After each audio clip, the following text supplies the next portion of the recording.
ورسوله الكريم أما بعد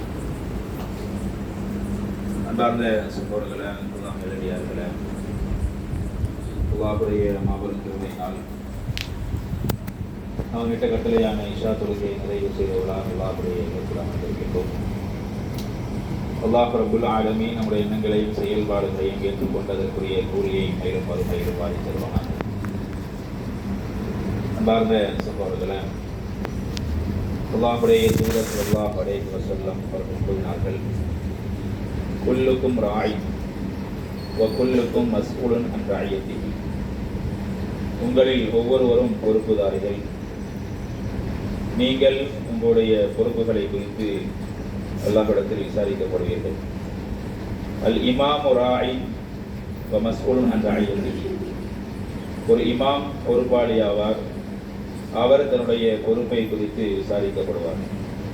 வர் ரஜுலு ராய் ஃபி அஹ்லிஹி வ மஸ்ஊலுன் அன் ரஅய்யத்திஹி. ஒரு குடும்ப தலைவர் தன்னுடைய குடும்பத்திற்கு பொறுப்பாளி ஆவார், அவர் தன்னுடைய பொறுப்பை குறித்து விசாரிக்கப்படுவார். வல் மர்அத்து ராயியத்துன் ஃபி பைத்தி ஸௌஜிஹா வ மஸ்ஊலத்துன் அன் ரஅய்யத்திஹா. ஒரு பெண் தன்னுடைய கணவனுடைய வீட்டுக்கு பொறுப்பாளி ஆவாள், எனவே அந்த பொறுப்பை குறித்து அவள் விசாரிக்கப்படுவார். வல் ஹாதிமு ராயின் ஃபி மாலி ஸய்யிதிஹி வ மஸ்ஊலுன் அன் ரஅய்யத்திஹி. ஒரு பணியாளர் தன்னுடைய தலைவருடைய செல்வத்திற்கு பொறுப்பாளி ஆவார், எனவே அந்த பொறுப்பை குறித்து அவர் விசாரிக்கப்படுவார். வகுல்லுக்கும் ராயின் வ மஸ்ஊலுன் அன் ரஅய்யத்திஹி. எனவே உங்களில் ஒவ்வொருவரும் பொறுப்புதாரிகள், உங்களுடைய பொறுப்புகளை குறித்து நீங்கள் விசாரிக்கப்படுவீர்கள் என்பதாக அல்லாஹ்வுடைய தூதர் ஸல்லல்லாஹு அலைஹி வஸல்லம் அவர்கள் கூறிய செய்தி புகாரி, முஸ்லிம் போன்ற ஹதீஸ் கிதாபுகளிலே பதிவு செய்யப்பட்டிருக்கிறது. அன்பார்ந்த சகோதரர்களே, இந்த ஹதீஸில் அல்லாஹ்வுடைய தூதர் ஸல்லல்லாஹு அலைஹி வஸல்லம் அவர்கள் இந்த உலகத்தில் மனிதர்களாக வாழக்கூடிய நம் ஒவ்வொருவர் மீதும் பொறுப்புகள் விதிக்கப்பட்டிருக்கின்றன என்பதை அல்லாஹ்வுடைய தூதர் ஸல்லல்லாஹு அலைஹி வஸல்லம் அவர்கள் நமக்கு சொல்லி காட்டுகிறார்கள். அதில் சில நபர்களை குறிப்பிட்டு காட்டுகின்றார்கள். தலைவர்கள், அதே போல குடும்பத்திற்கு தலைவராக இருக்கக்கூடியவர்கள், ஒரு குடும்பத்திலே மனைவியாக இருக்கக்கூடியவர்கள், இது போன்ற பொறுப்புகளில் இருக்கக்கூடியவர்கள் தங்களுடைய பொறுப்புகளை குறித்து நாளை மறுமையில் நிச்சயமாக அல்லாஹ்விடத்திலே விசாரிக்கப்படுவார்கள் என்பதை மிக அழுத்தமாக அல்லாஹ்வுடைய தூதர் சொல்லி காட்டார். அப்ப யாராக இருந்தாலும் சரி, எல்லோருமே இங்கே இருக்கக்கூடிய ஒவ்வொருவருமே நம்மில் ஒவ்வொருவருக்கும் ஒவ்வொரு பொறுப்புகள் இருக்கின்றன.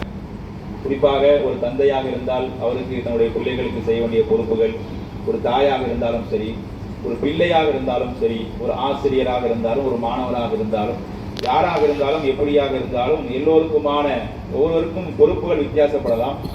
ஆனால் அந்த பொறுப்புகளை குறித்து அவர்கள் நிச்சயமாக விசாரிக்கப்படுவார்கள். ஏனென்றால் பொறுப்புகள் என்பது அமானிதமாக அல்லாஹ் வழங்கியிருக்கிறார். பொறுப்பு என்பது அல்லாஹ் அந்த மனிதருக்கு வழங்கி இருக்கக்கூடிய ஒரு அமானிதம் என்பதை அல்லாஹ்வுடைய தூதர் ஸல்லல்லாஹு சொல்லி காட்டுறாங்க. இன்றைக்கு தமிழ்நாட்டிலே மிகப்பெரிய ஒரு அரசியல் மாற்றம் நிகழ்ந்திருக்கிறது. 234 தொகுதிகளிலும் எம்எல்ஏக்கள் தேர்வு செய்யப்பட்டிருக்கிறார்கள். இந்த 234 எம்எல்ஏக்களுக்கும் பொறுப்பு இருக்கிறது. அவர்கள் ஒவ்வொருவரும் பொறுப்புதாரிகள். தங்களுக்கு வாக்களித்த அந்த வாக்காளர்களுக்காக அவர்கள் வருகின்ற அடுத்த 5 ஆண்டுகளில் அவர்கள் உண்மையாக உழைப்பதற்கு அவர்கள் பொறுப்பெடுக்க வேண்டியவர்கள். ஏனென்றால் அவர்களை நம்பி அந்த பொறுப்பு ஒப்படைக்கப்பட்டிருக்கிறது.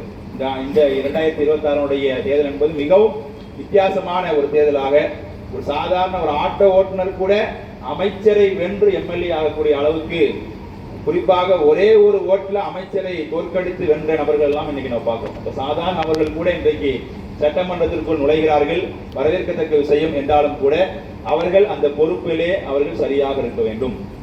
அந்த பொறுப்பை உணர்ந்து அவர்கள் செயல்பட வேண்டும். ஏன்னா இன்னைக்கு வாக்காளர்களுக்கும் பொறுப்பு இருக்கிறது.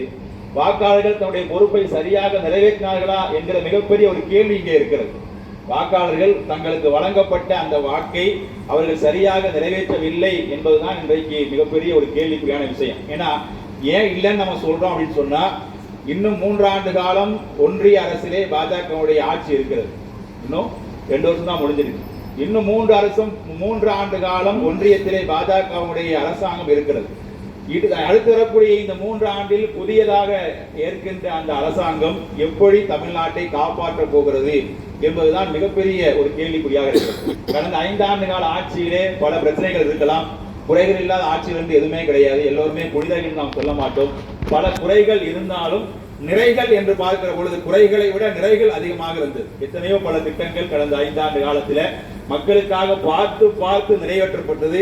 அப்படி பார்த்து பார்த்து நிறைவேற்றப்பட்டும் கூட பொங்கலுக்கெல்லாம் 3000 ரூபாய் வாங்கின மக்கள் உண்டு, அடுத்து 5000 ரூபாய் வாங்கி கைகளை வாங்கின மக்கள் உண்டு. இப்படி எல்லாத்தையும் வாங்கி வச்சுக்கிட்டு எஸ்ஐஆர் வந்தப்ப மாங்குன்னு வேலை பார்த்தவர்கள் ஆளுங்கட்சிக்காரர்கள். இப்படி எல்லாத்தையும் உனக்கு ஓட்டுன்ற அதிகாரம் கிடைக்கிறதுக்கே காரணம் ஆளுங்கட்சிக்காரங்க தான். இப்படி எல்லா விதமான பலன்களையும் மக்கள் அனுபவித்து விட்டு ஓட்ட மட்டும் பண்ணிட்டாங்க, மாற்றி குதித்தாங்க என்பதுதான் மிக வருத்த தரக்கூடிய ஒரு விஷயமாக இருக்கிறது. அதுக்கு காரணம் என்னன்னு சொன்னா 2 காரணம் தான் சொல்ல முடியும். இவர்கள் எதற்காக மாற்றி குத்தாங்க அப்படின்னு சொன்னா, ஒன்று மிகப்பெரிய தமிழ்நாடு அளவில் பேசப்படுகின்ற ஒரு திரை பிரபலம் வந்து நிற்கிறார். எனவே அந்த திரை பிரபலத்துக்கு நாம் வாய்ப்பு கொடுக்க வேண்டும் என்கிற ஒரு எண்ணம். இன்னொன்று மாற்றம் தேவை. 50 ஆண்டு காலமாக இவரும் அவரும் தான் மாறி மாறி நிற்கிறாங்க. புதுசா ஒரு ஆள் வரட்டுமே, கொடுத்துதான் பார்ப்போமே என்ன நடக்குதுன்னு பார்ப்போமே என்று கொடுத்திருக்கிறார்களே தவிர கொள்கையை கண்டு கொடுக்கவில்லை. கொள்கை இருக்குதா இல்லையா, அவர் என்ன கொள்கை பேசினாரு, அவர் என்ன திட்டத்தை முன் வச்சாரு என்பதையெல்லாம் யாரும் காது கொடுத்து கேட்கவும் இல்லை. அவர் பிரச்சாரம் அவ்வளவு பெருசுல பண்ணவும் இல்லை. அவர் தன்னுடைய பிரச்சாரத்துல பாதி ரத்து பண்ணிட்டு வீட்டுல உட்கார்ந்ததான் நம்ம வரலாறு பார்த்தோம். கடந்த 2 மாதங்களாக அவர் செய்த பிரச்சாரத்தை விட அவர் வீட்டில் உட்கார்ந்த நாட்கள் தான் அதிகம். முதலமைச்சர் உழைத்த அளவு, இப்பொழுது கடந்த முதலமைச்சர் உழைத்த அந்த உழைப்பு அளவுக்கு கூட அவர் செய்யல, உழைக்கவில்லை என்பதுதான் மிக யதார்த்தமான உண்மை. வீட்டில் உட்கார்ந்து கொண்டு அந்த பேஸ்புக்கிலும் வாட்ஸ்அப்பிலும் வருகின்ற செய்திகளை பார்த்து இன்றைக்கு மக்கள் ஓட்டழைத்து விட்டார்கள் என்பதுதான் மிக வேதனையான உண்மை. அப்ப என்னன்னா, கொள்கையை பார்க்கவில்லை, அவர் என்ன சொல்கிறார் என்று பார்க்கவில்லை. வெறுமனே திரை பிரபலம் என்பதற்காகவும் ஒரு மாற்றம் வேண்டும் என்பதற்காகவும் மட்டும்தான் இவ்வளவு பெரிய ஒரு எழுச்சியை மக்கள் கொடுத்திருக்கிறார்கள் என்பதை நாம் மறுப்பதற்கில்லை. ஆனால் இந்த மிகப்பெரிய ஒரு பொறுப்பை எந்த ஒரு அரசியல் அனுபவமும் கிடையாது, எந்த ஒரு அனுபவம் இல்லாமல் எந்த ஒரு கொள்கையும் இது வரைக்கும் நம்ம பார்த்ததுல அவர் பெரிதாக எந்த கொள்கை அனுபவம் இருப்பதாக தெரியவில்லை. முழுக்க முழுக்க ஆளுங்கட்சியை எதிர்க்க வேண்டும் என்றுதான் பேசினாரே தவிர பாஜக கொள்கை எதிரி என்று சொன்னார்.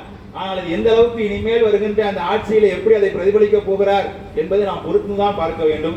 எனவே மிகப்பெரிய ஒரு பொறுப்பை மக்கள் அவர் மீது சுமத்திருக்கிறார்கள். நம்பி எப்படி நாம சுமத்திருக்கிறோமோ இல்லையோ, பொதுமக்கள், தமிழ்நாட்டு மக்கள் அவரை நம்பி இவர் இந்த தமிழ்நாட்டுக்கு மற்ற மக்கள் இதுக்கு முன்னால் இந்த ஆட்சியாளர்களை விட மிக சிறப்பான ஒரு ஆட்சியை வழங்குவார் என்று எதிர்பார்த்து நம்பி அவர்கள் வாக்களித்திருக்கிறார்கள். எனவே அந்த வாக்குறுதிக்கு தகுந்தவாறு அந்த பொறுப்பை உணர்ந்து, ஏன்னா சொல்வார்கள், முன்னாள் முதல்வர்கள் கூட சொல்லுவாங்க, நமக்கு வழங்கப்பட்ட எம்எல்ஏ, எம்பி, முதலமைச்சர்லாம் பதவி கிடையாது, பொறுப்பு. அதான் இஸ்லாமும் சொல்லுது. ஒரு மனிதன் எம்எல்ஏ பொறுப்பையோ எம்பி பொறுப்பையோ வார்டு கவுன்சிலர் ஆனா கூட, இப்ப ஏர்வாடிக்கு ஒரு வார்டு கவுன்சிலர் நீங்க ஆனா கூட, ஒரு ஏர்வாடிக்கு நீங்கள் தலைவராக ஆனால் கூட, ஏன் உன் குடும்பத்துக்கு ஒரு தலைவனாக இருந்தா கூட, நான் எனக்கு என்னுடைய மனைவிக்கு நான் பொறுப்பாளர் தானே, என்னுடைய பிள்ளைக்கு நான் ஒரு தலைவன் தானே, பொறுப்பாளர் தானே, அந்த பொறுப்பு வந்தா கூட அது நான் ஒரு பதவியாக ஒரு பதவியாக ஒரு அதிகாரமாக நான் நினைக்க கூடாது. ஒரு பள்ளிவாசல் தலைவராக இருந்தாலும் அது ஒரு அதிகாரமாக நினைக்க கூடாது, ஒரு பதவியாக நினைக்க கூடாது. அதனுடைய பொறுப்பு. அந்த பொறுப்புக்கு கீழே நான் அந்த பொறுப்பை சரியாக நிறைவேற்ற வேண்டும் என்பதை அல்லாஹ் நாளை மறுமையில விசாரிப்பா என்பதை தான் ரசூலுல்லாஹ் சொல்லி காட்டுறாங்க. அப்ப முதலமைச்சர் பதவி என்பது சும்மா சாதாரணமான ஒரு பதவி அல்ல, மிகப்பெரிய ஒரு பொறுப்பை நம்பி மக்கள் அவரிடத்தில் ஒப்படைத்திருக்கிறார்கள். அந்த நம்பிக்கைக்கு பாத்திரமாக அவர் நடந்து கொள்ள வேண்டும். அது மிகப்பெரிய ஒரு அமானித பொறுப்பு அவர் தலை மீது விழுந்திருக்கிறது. இது குறித்து அவர் நாளை மறுமையில இறைவனிடத்தில் விசாரிக்கப்படுவார், மக்கள் மன்றத்திலும் விசாரிக்கப்படுவார்.